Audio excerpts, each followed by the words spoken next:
अनेक गोष्ट ती आहे पुस्तक महत्वाचं आहे. पहिली गोष्ट ते ऐराणीमा आतापर्यंत दीर्घ कथा कोणी लिहिलेलं नाही. संजीव गिराशे सरस्वती यांनी सुरुवात करायची. याचा अगोदर त्यांना खूप चांगला पुस्तक यायचं. त्याची लगीन कादंबरी जी बनी होती की वाचानंतरच मोठा लेखक शे ही प्रतिभा म्हणा हृदयावर निर्माण होईल. त्यानंतर त्यांना ज्या ज्या पुस्तकावर त्या प्रत्येक पुस्तकात त्याची उंची वाढत गेली. ऐराणी लेखक परिसरी नवा नवा प्रयोग करणार, आपले जे संदर्भ ते दुसऱ्याने विचारानं, कोणता अहमगंड ठेवाना नाही, न्यूनगंड ठेवाना नाही, जो आपल्या शिकायला तो आपला मास्तर अशी भूमिका ठेवामुळे ऐराणी लेखक परिसरी त्याची आज चांगली प्रगती व्हायची. आणि या हरिक नावाचं कथासंग्रह आहे, या हरिक नावाला कथासंग्रहात सुद्धा त्यानं आपले परिचय व्हायचे. एक चांगला लेखक ऐराणीमा ज्या काही मोजका 4-5 लेखक या पहिला 4-5 लेखकमा संजीव गिराशे सर याचं नाव शे. या कथासंग्रहात डाबर नावाने जी एक पहिली कथा शे. या कथामा रागिनी आणि सारंग हा एक लिव्ह इन रिलेशनशिप यामा राहणारा एक जोडतो. आता ही संकल्पना आपल्या अजून मान्य नाही किंवा आपल्याला माहिती नाही, पण ऐराणी कुटुंबामधला एक पोरगा सारंग आणि त्यांनी रागिनी या लिव्ह इन रिलेशनशिपमा राहतस आणि त्यांना काय दुष्परिणाम होतस ते या दीर्घ कथामा त्याच्या त्या ठिकाणी सांगायचे. या तात्यासाहेब ऐराणी साहित्याची व्याख्या कशी करावी हा एक प्रश्न होता. आतापर्यंत 13 लोकांनी मराठीवरून PhD केलेली आहे. हे मग ऐराणी साहित्य समीक्षा कशी करावी म्हणजे वर्गीकरण करून घेऊ.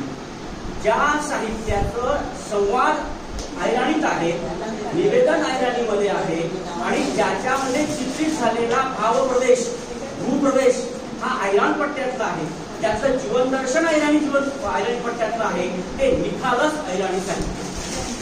दुसरा जो प्रकार आहे तो असा आहे की निवेदन प्रमाण मराठीमध्ये आणि संवाद ऐराणीमध्ये ते मिश्रित अशा पद्धतीचं ऐराणी साहित्य.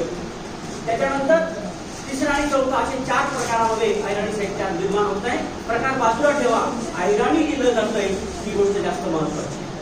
मग या पुस्तकमा या डाबरा कथामा वरखिडी आणि पेरेसपूर हा आपला जो ऐराणी पट्टा आहे, या ऐराणी पट्टा म्हटलं जीवन दर्शन येईल त्याला म्हणजे निखालस ऐराणी साहित्य. गिराशे सरस्वतीची शैली शेती स्पष्टीकरण करणारी शैली शे. खास ऐराणी शब्द त्या कथामा येतात गरगट, आवाया, धुतरूम. त्यानंतर दीर्घ कथाना एक महत्वाचं वैशिष्ट्य दीर्घ कथामा युग धर्माचं चित्रण आलं पाहिजे. ती कथा ज्या ठिकाणी घडते त्या ठिकाणचा युग धर्म काय आहे तो युग धर्म सुद्धा अतिशय नेमकेपणाने पकडून या डाबर कथेमध्ये त्या ठिकाणी आलेला आहे. त्यातला जवाहरराव हा गाव कारभारी आहे आणि युग धर्माचं प्रतिबिंब त्याच्या व्यक्तिरेखे चित्रात आहे. या कथेमध्ये जी रागिनी आहे मार्केटिंग क्षेत्रामध्ये काम करते. मातृत्वाबद्दलच्या तिच्या वेगळ्या भावना आहेत. तिला मातृत्व हे जीवाची जोखीम वाटते आणि मूळ जन्माला घालणं म्हणजे 2-3 वर्ष आयुष्य वाया घालवणं म्हणून ती मूळ जन्माला घालायला नकार देते. तिला लग्न संस्था सुद्धा मान्य नाही आणि म्हणून ती त्याच्यासोबत लग्न करता एकत्र राहते. पण एक दिवस सारंग तिला म्हणतो की माझे आई वडील आहेत, कुठेतरी माझा वंश चालला पाहिजे. किंवा ती रागिनी असं म्हणते की तुम्ही दत्तक मुलगा घ्या आणि त्याला तुमचं नाव द्या, पण मला लग्न नको आणि मला मूल सुद्धा नको असं म्हणणारी रागिनी कथेच्या दुसऱ्या भागामध्ये मात्र बदलून जाते. आणि याला कारण आहे बॅनर्जी मॅडम. या बॅनर्जी मॅडमच्या सहवासात आल्यानंतर या रोहिणीला या रागिनीला संसार कळतो, जीवनधर्म कळतो, या सगळ्या गोष्टी तिला कळतात आणि त्यानंतर मात्र ती रागिनी बदलून जाते.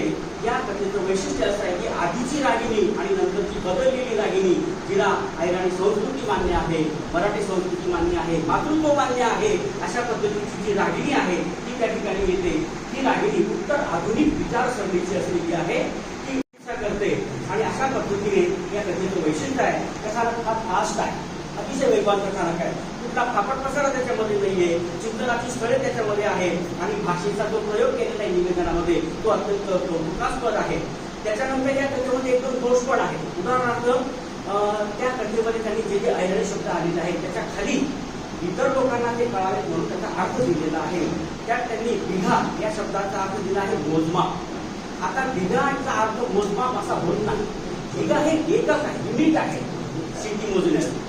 त्याच्यानंतर या कथेमध्ये जी नावं येतात उदाहरणार्थ रोहिणी आणि सारंग, मला आश्चर्य असं वाटलं की की जर तो सालदाराचा मुलगा आहे तर त्याचं नाव गुरगुर किंवा भिड्या असं काही राहायला पाहिजे होतं. ते डायरेक्ट सारंग कसं आलेलं आहे हा एक मला त्या ठिकाणी अर्थात ही त्रुटी फक्त नावापुरती आहे का असं नाहीये. तर साहित्यामध्ये युगधर्म चित्रित करायचा असतो तर युगधर्माची सगळी वैशिष्ट्य त्या ठिकाणी तंतोतंत आली पाहिजे.